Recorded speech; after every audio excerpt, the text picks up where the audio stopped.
So next up on the Drive Shaft Slice and Dice channel is a Jeep YJ front shaft, and this is another return contestant here.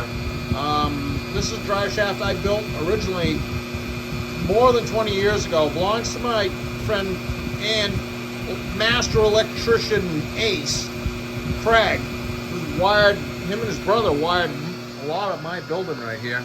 And his dad, Paul, absolute master electrician, the whole pile of them.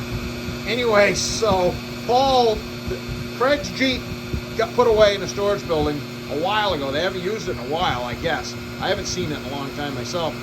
And Paul dug it out, the father dug it out, Craig's Jeep, to get it prepared for Craig's son, who's getting his license soon, and this is going to be his first Jeep, so that's pretty cool. And I had done a lot of work on this Jeep back over 20 years ago when Craig was setting it up. And let's see, I know they came over to see me, and with one of my old best buddy Larry of K&L Auto in beautiful Lebanon, Maine. That's where his shop is. And I haven't seen Larry in years and years and years. So we had Old Home Week visiting about all of the stuff that they found, and Craig's notes about all of the work that I did on this Jeep back along, including building the drive shafts. And I remember doing it now, but built a rear bumper with a swing out spare tire carrier, and the bumper has got an air can built into it and all kinds of stuff. I used to do all kinds of things like that. Anyways, back to this. So this is a drive shaft I built in this building. So it can't be any more than 24 years ago, but I texted Craig a little while ago and we think it's 21, 22. So anyway, the complaint was, or the ask was, could I straighten this out? Because when they had the Jeep running around, it was rumbling, the front shaft was rumbling. They took this out and it stopped. So what was going on with that? Well, it had a tight U-joint for sure. I thought I had the U-joint, but I don't.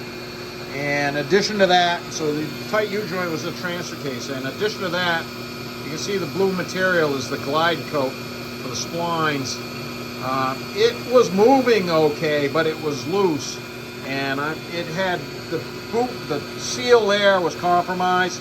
It had plenty of grease in it, but it also had grit had got in it. I mean, that seal is over 20 years old, and I know that they wheeled a lot. This Jeep didn't get daily driven or driven in the winter. It's still a good Jeep. It just, got worn out, got grit in it, and the slip yoke was sagging under load. It was like a jump rope. You could move it up and down there. So that's a new 1701 Spicer stub, 8021 slip yoke. That's the longer slip yoke, and I almost remember swapping that for an taking off an 801 and putting the 802 on it to make up for a lift kit that we put in that Jeep, but I'm not 100% sure. So it's got a new pair of Spicer snap tights in it. We all visited. We've all been texting about this, so it's pretty cool, pretty happy about that. Seeing my old buddy Larry again. Have not seen him.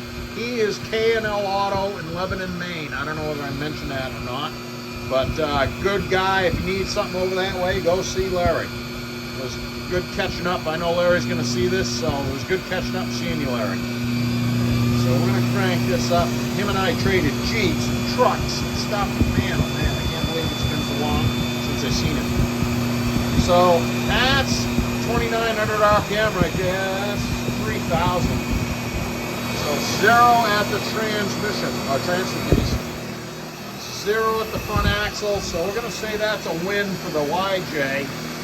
And you can see there's blue tape. I got to mention that. Blue tape whizzing around underneath there. That's something the videos don't show.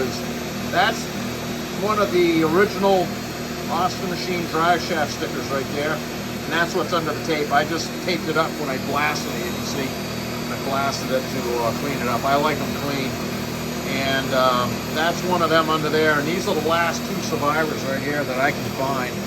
And that's something you don't see on, if you just watch the videos, you don't get a dry shaft. That's one of the stickers I put on. And this is, as it says, shaftless balanced, and the video number goes in that little box right there. So that about wraps this up. Once again, it was good visiting with Paul and talking to Craig and hanging with Larry. So this is a definite win, and I'm happy, and it's good all around.